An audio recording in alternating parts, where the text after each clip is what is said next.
Hey, welcome everybody back to the Today's Market Explained podcast. It's a 4-star podcast, so welcome to the 4-Star Media Network. And we have a really interesting interview today. 4-Star does a lot of work in alternative investing.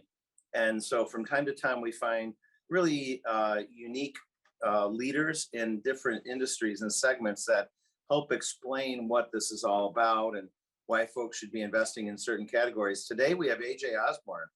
And AJ is the CEO of Cedar Creek Wealth. And Cedar Creek Wealth is a specialist in programs of self-storage. And I would call AJ a leader, an evangelist, a guru, whatever you would want to say in self-storage. So we're going to hear a little bit about that today. Welcome, AJ, to the 4-Star Today's Market Explained podcast. Thanks for having me on. I appreciate it. Excellent. Now, we met AJ through some discussions about what he does. And AJ, you're in the boomtown, I'll call it, of Boise, Idaho. I am. It's crazy out here right now, but it's better than the alternative. It is growing like crazy, and actually, you're in a suburb called Eagle, right? That's right. Yep. Beautiful So area outside of Munson. And that area is really growing tremendously. Yes. Yeah. Seems like everywhere around here is, just growing. So they can't build fast enough of every single type of asset, but especially homes. They just cannot meet the demand. Homes, and then more people leads to more demand for other things, many things. But most importantly, in this discussion is self-storage. That's right. That's Excellent. Very true. Yeah. It's funny because we're in right now, over 10 states, I think. It's been really interesting to see over the last 5 years, the performance of these assets in different metros, locations, and fill-up rates. It's almost a tale of two cities, as we were discussing, as far as economics go in the United States right now. I feel like some areas are kind of stagnant, but then other areas are experiencing the highest growth rate they've ever seen. Great. So you focus on self-storage, AJ, and you have a podcast. You've done a ton of research. You've written a book.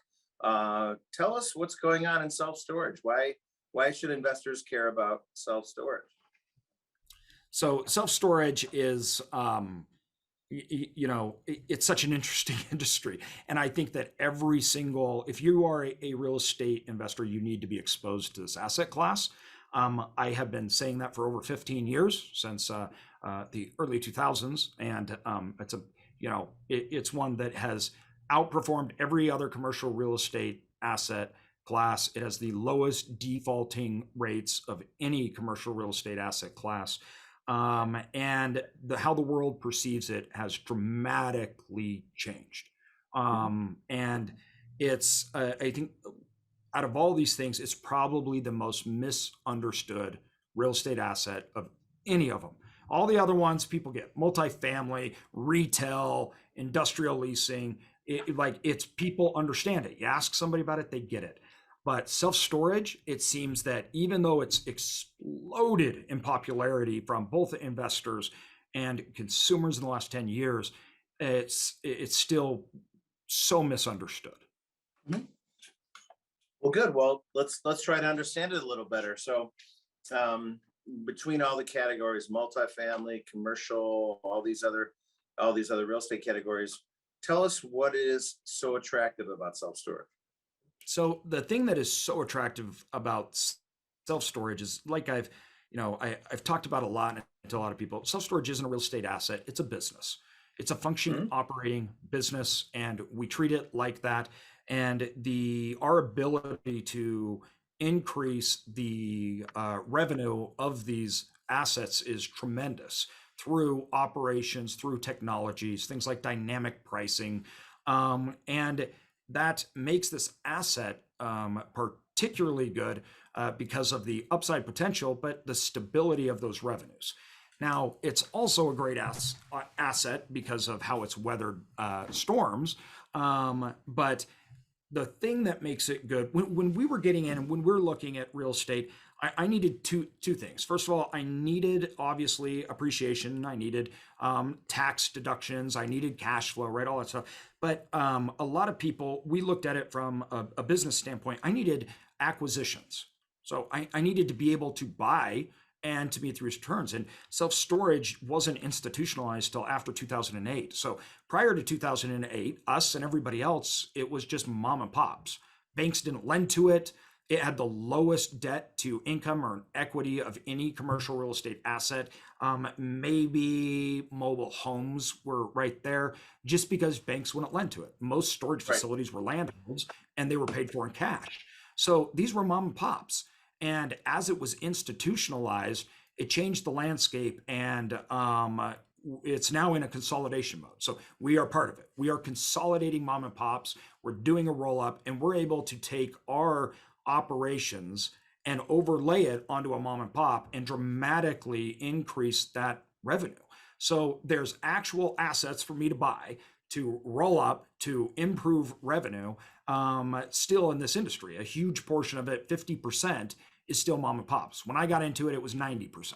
Now it's 50%. And that is changing, but comparative to other commercial real estate asset classes, like you mentioned, like multifamily, things like that, Right. those assets are inverse. 80+% are all institutionalized. So it provides unique abilities for individuals like me to capitalize on it. For a good manager to step in and reorganize. Yeah. So what were all those mom and pops doing or not doing? What were they not doing that you're able to fix? So there's a lot of things that mom and pops, when they got in, first of all, they got into it and prices were so low. They focused primarily like it was a lease up business, like an apartment complex. And the whole idea was to maximize occupancy and to be as hands off as possible. Mhm. So you want to lower your work, maximize occupancy, and then the margins were very big because of the cost. And then it was just, you could just put it on the back burner and just make money off of it. Mhm. And that was the mode of operations. So when we came in, we looked at it as more of a retail. We have short-term leasing, Okay. right? And we have lots of products, types, and different customers. So we look at every unit as a product that meets a customer for different reasons. Let's say we have 10 different types of units, 5x5s to 10x20s to whatever it is, climate controlled, all this. These are a spectrum of people that you're attracting to get to utilize this product type.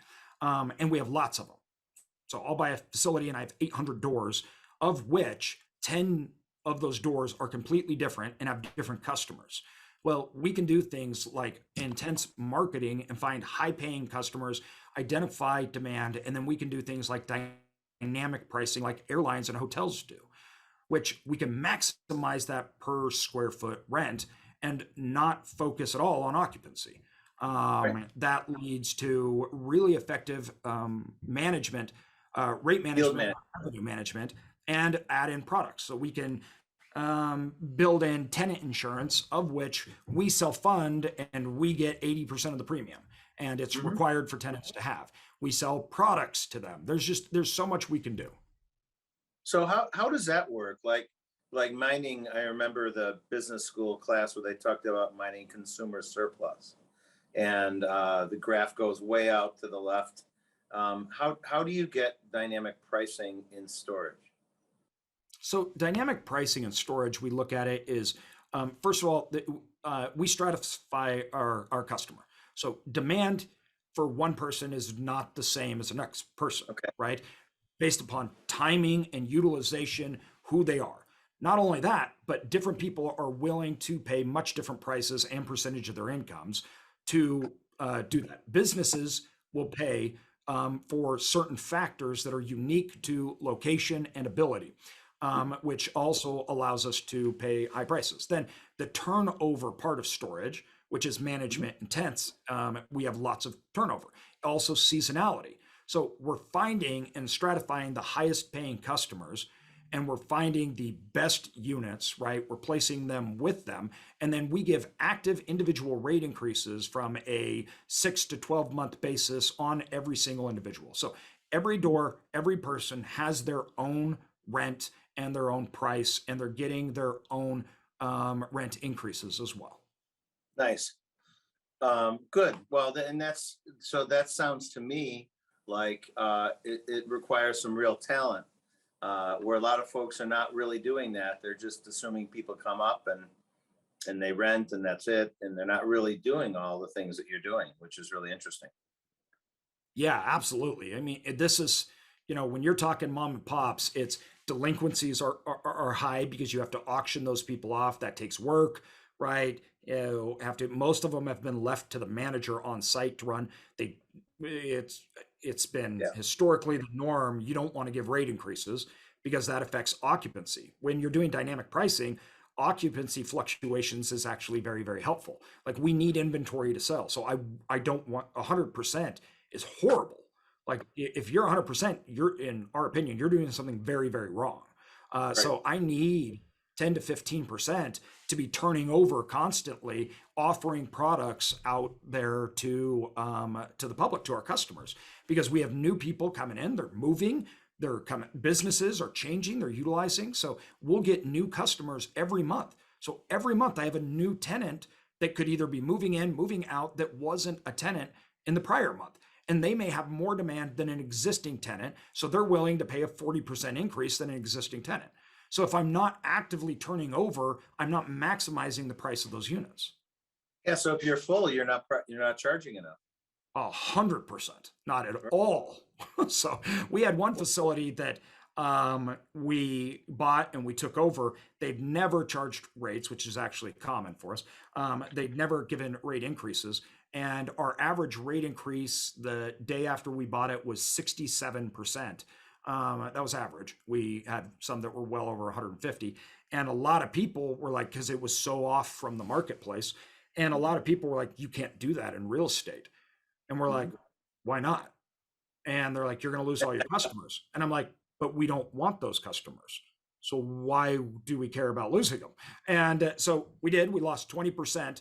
And 3 months later, we were at a higher occupancy than when we bought it. Because what we do is we combined intense marketing strategies to our dynamic pricing. So as people are leaving, we're fielding people that are looking for storage facilities, and we're trying to go out and identify those high payers, then put them in. So we'd effectively increased gross revenue by 60% within 4 months. Nice. Nice. Well, this is all really fascinating. And I mean, once again, you can't take the place for really, really good management. And there's a lot of players out there that are in the business. The key is to know how they're managing your asset and how they're maximizing returns. And so, AJ, you sound like you're really Storage is very dependent on operators. Oh, absolutely. Tell us your story. How did you get started? You didn't start in this area No, originally. no. Great. We started Tell selling us. insurance. So I was an insurance salesman, like like medical benefits. So we did group medical benefits, and that's what my dad had gotten into. So he grew up in I'm from Idaho, so we grew up in a small city in southern Idaho, and he grew up in extreme poverty, like no running water, nothing, right? Like he poached to eat. And he started selling insurance to try to make money, and that took him out of poverty. And so I followed in his footsteps, and I was selling insurance. And the thing about insurance that was great was we were in control of our income, right? I wanted to make more money. I went and sold. I didn't have a salary. I was paid by our clients. And if I wanted to make more, I'd work harder, right? And make more. Now, the bad thing about it was I wasn't in control of that revenue. So people fire you, which they always do. Clients, transfers, we're not. It would go down. So we were an all cash business, right? There was no assets at all. And we were taxed at the highest level, and the income was not predictable. So looking to offset all those negatives, I looked at real estate. But the problem with real estate was that the upside potential just seemed so astronomically limited, and you're paying such a high price to make such little. Honestly, I didn't really understand real estate. But when we looked at storage, it was, oh, look at the cash flow on this. Look at this margin. And what can we do to improve the cash flow like a business? And we found a lot of opportunity, but yet the revenue was stable still, and we got depreciation to offset taxes.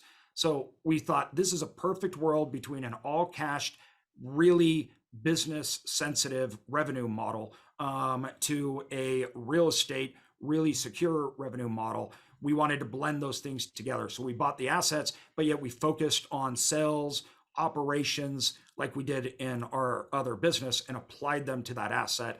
That worked really well. And so we doubled down and we grew our company from there. Nice. So as we were talking a little bit about self-storage, I guess it's all like all real estate markets. Certain markets are, well, they're all local, first of all, but certain markets get overbuilt. They're poorly managed. So in your recent podcast interviews or your podcast episodes, and also in your book, you talk about when markets get overbuilt and if there's a shakeout going on. What's going on now? Is that I understand there is in certain areas a bit of a shakeout happening. Yeah, there is. So self-storage history and what makes self-storage amazing is also the problem with self-storage. So first of all, the barriers of entry are super low. Like they're metal boxes. And so a lot of people get into it because there's no toilets. It's easy to build, right? Right. And it's, the business model looks so simple. So people can build these things very easily. And we, for cheap compared to other real estate assets, and they do it with the expectation of just filling up. And so markets get overbuilt in self-storage very easily. It doesn't take a lot to overbuild a market and tank it. The last 10 years have been the best, for storage as well as other assets. But it's important to know that there's a lot of misnomers, or we have a lot of, I think, assumptions with this asset class that a lot of people don't know where they came from or why, such as a lot of people call it recession proof, which is a trigger word for me because nothing's recession proof. But a lot of people view it as we can just build it or buy it and it will be successful. Like it's just like a lot of people say, it's really hard for these things to go under or default, which is not true at all. The reason is in 2008, it had the lowest defaulting rate of any asset class, and it survived the best. And that made people look at it and say, all these other real estate asset classes were defaulting, self-storage wasn't. But they don't understand why that occurred. And the reason it occurred is it had the lowest debt to income and equity of any real estate asset, commercial real estate asset at the time. I mean, it was under 50%. Most operators, it was zero. They had no debt on their property. It was a land hold. It was mom and pop, and banks wouldn't lend to self-storage development. It was they didn't like it. So there was no development cycle in self-storage. All the other assets through the 90s and early 2000s, they went through a big development cycle, lots of inventory on board. That didn't happen in self-storage. So demand was constrained anyways. Then after 2008, nothing was built. But after 2008, our development cycle started. All the other ones stopped, right? Housing and all these other ones, their development cycles had ended and nobody was rushing to build it. Self-storage, it was the opposite. Everybody rushed in to build storage. So by 2016, they were developing at 4 times the rate of the next previous highest year ever recorded. That got up to over 5 times every single year. And that was gone on for the last 7 straight years. And institutionals could come into it because they could underwrite it, but also third-party management came out. Prior to 2008, there was no viable third-party management options and none that were institutionalized. Now I can build it or just buy it and pay somebody else to manage it. That didn't exist before. So it really constrained the markets. Interesting. Okay. Well, good.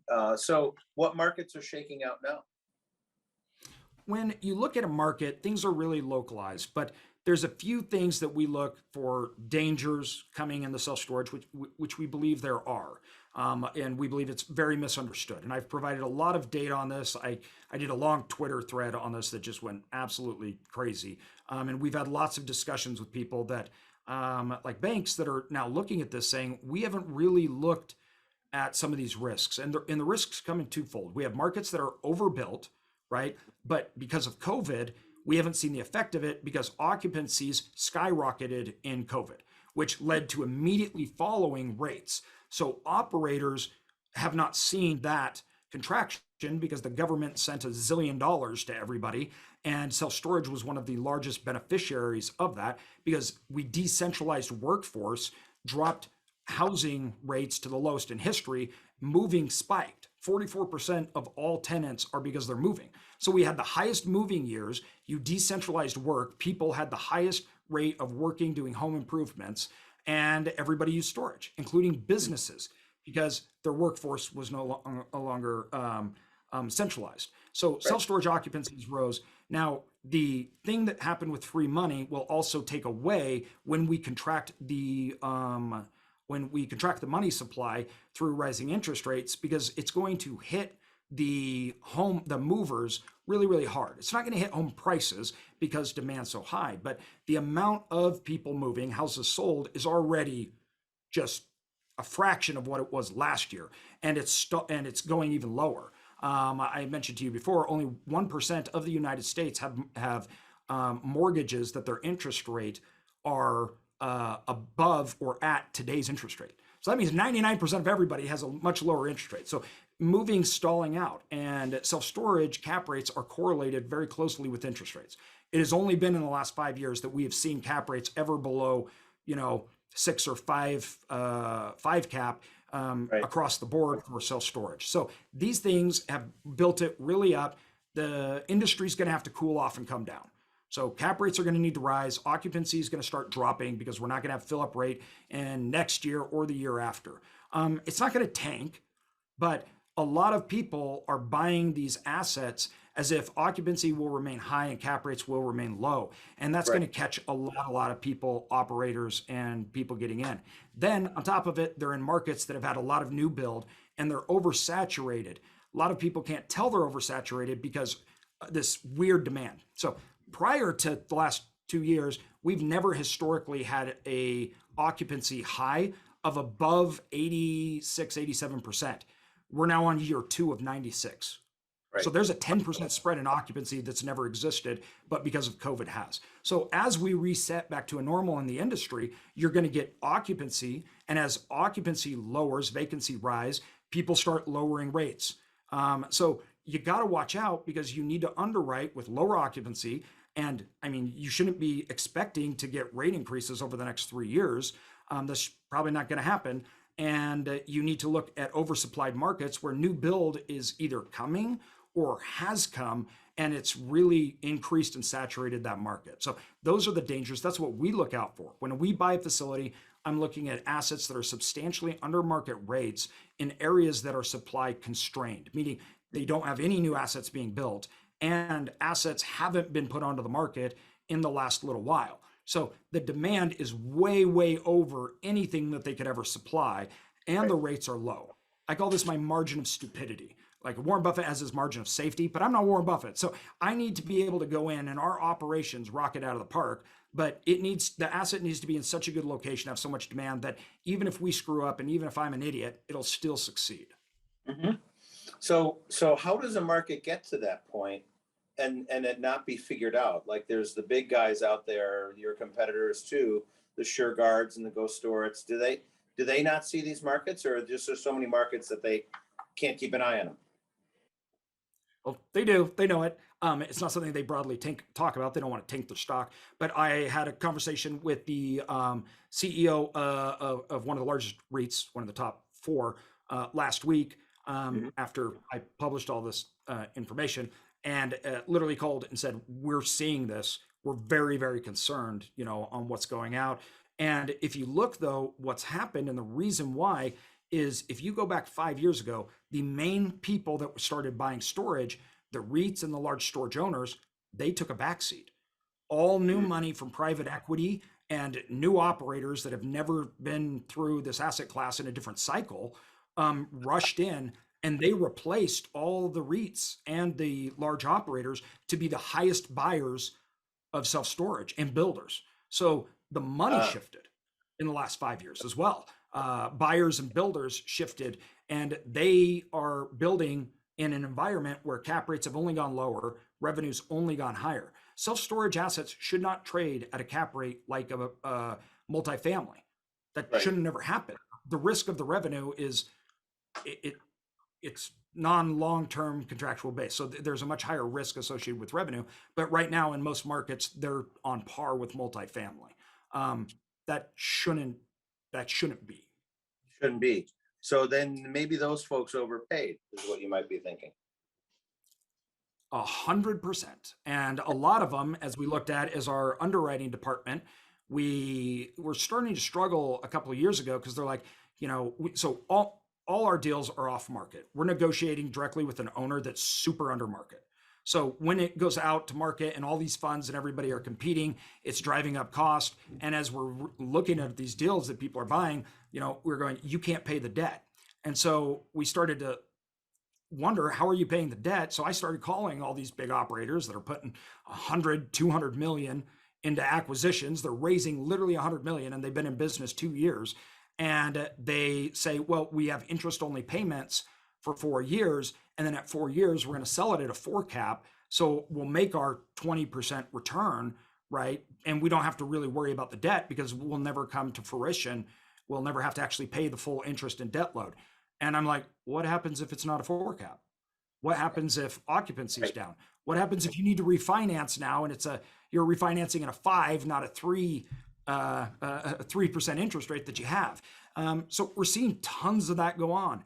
And once again, I'm not being doom and gloom. I'm saying if you buy self-storage right and you do it correctly, it's the best asset, I think, in the world to own. But with that said, there's a lot of built-in risk currently in the market because of it's a victim of its own success. Well, so how do folks invest in this? You have partnerships. There's other partnerships out there. Are there any publicly traded securities and things like that? How Yes. does one get into this category? So there's publicly traded REITs, which are a great option, and you have very different options. So the REITs like Public Storage, Extra Space, Life Storage, right? They all have very different business models and how they go about it. So you have some array of ones to pick, where Public Storage is big markets, no debt. They really focus on fundamentals. They're what I would consider the old time self storage.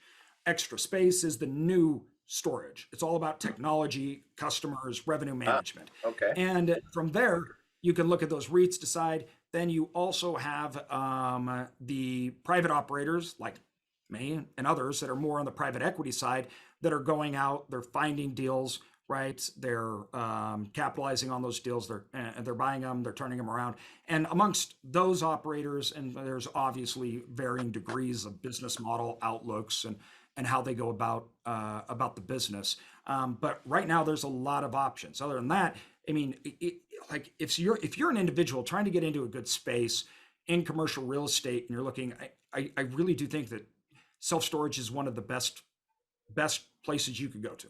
There's more mom and pops still out there that you can buy, and for third, fourth tier markets, right? And that's where I started. I started in fourth tier markets and moved out. But you don't have big money coming in and the operations are so poor, you don't need to do dynamic pricing. All you need to do is maybe market a little and collect rents, and you're going to do better than those operators. They have huge delinquencies. They don't, they're not raising rents at all. If you just do those 3 simple things, you're going to get returns that are way better than most other real estate asset classes. Now, when you're in big second tier markets, first tier markets, and even some third tier markets, right? Then you're competing now with operators that have a lot more. But there's still a lot of ability for individuals to get into this asset class. So a lot of competitors in the business, but not always all good. So there's opportunity, great opportunity here, isn't there? Great opportunity. Great opportunity. I don't know how long it'll last. I said 3 years ago, I'm like, we have a 20-year consolidation cycle. Now I'm at 5 years. I'm like, we probably have 5 more years. So it really, the consolidation skyrocketed. But we have a really good runway still in self-storage until we compare more like other big mainstream asset classes as far as ownership of the assets go. So AJ, there's some other areas of self-storage that might also provide higher margins, even like wine storage and cold storage. Are you involved in much of those areas at all? We are. Yes. We are. We also do things like How does that keyless help? entry systems. So, when we look at, when we look at a storage facility, we view it as a product and a customer. So I don't view tenants and I don't view units. And we're trying to understand in that area what our customers are. Some might want climate controlled wine storage. They want indoor RV. They want a 10 by 20 that has outside access but has indoor climate controlled because I'm a business and I need to pull. We have others that need semi access to get in, right? So we can go into a market and find the best, highest use of the square footage and cater it to all those customers. Okay. This is a big difference than building just a bunch of 10 by 10s, right? So if you have a high demand for wine storage or a high demand for businesses, that's going to greatly affect that revenue per square foot because wine storage, you may get, it's a box in a room and you may get $10, or excuse me, not $10. You may get like $40 a square foot a year for that, where you're 10 by 10, you may get 20.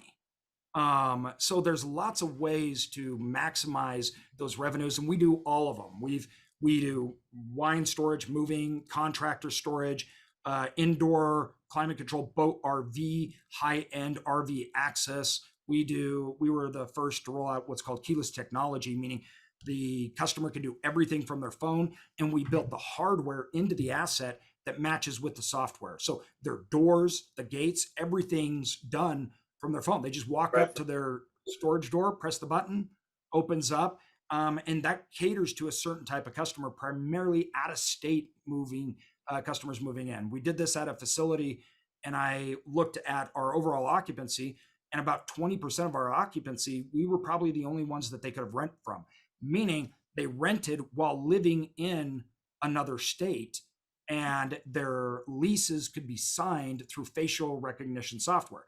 So that put us Oh, in a whole new category compared to our yes. competitors. Oh, yeah. Well, technology, and so this is really not your mom and pop's storage facility anymore. In the back end of town. This is a unique business with tremendous characteristics of cash flow and a great investment opportunity if managed right. 100% right. Self storage went from industrial parks to neighborhoods, That's great. and they went from acting like industrial lease ups to hotels as far as technology, customer acquisition goes, and customer service and everything else. So we're a hybrid now of a few other industries, but self storage is way more closely related to hotels than it is most. Otherwise, yeah. Well, that's great. Well, AJ, we're always looking for interesting investment opportunities, and let me just say that every investor has to talk to their advisor and see what's right for them, what kinds of programs. Talk with AJ, other programs out there, but as part of a portfolio of high quality alternative investments, this could be really a great area to invest in. A So, 100%. It's well, this is and the economics behind it too are just pushing it forward. It's like it's got a good runway. that's great. Well, as I said in the beginning, you're the self storage guru, author, podcast host as well.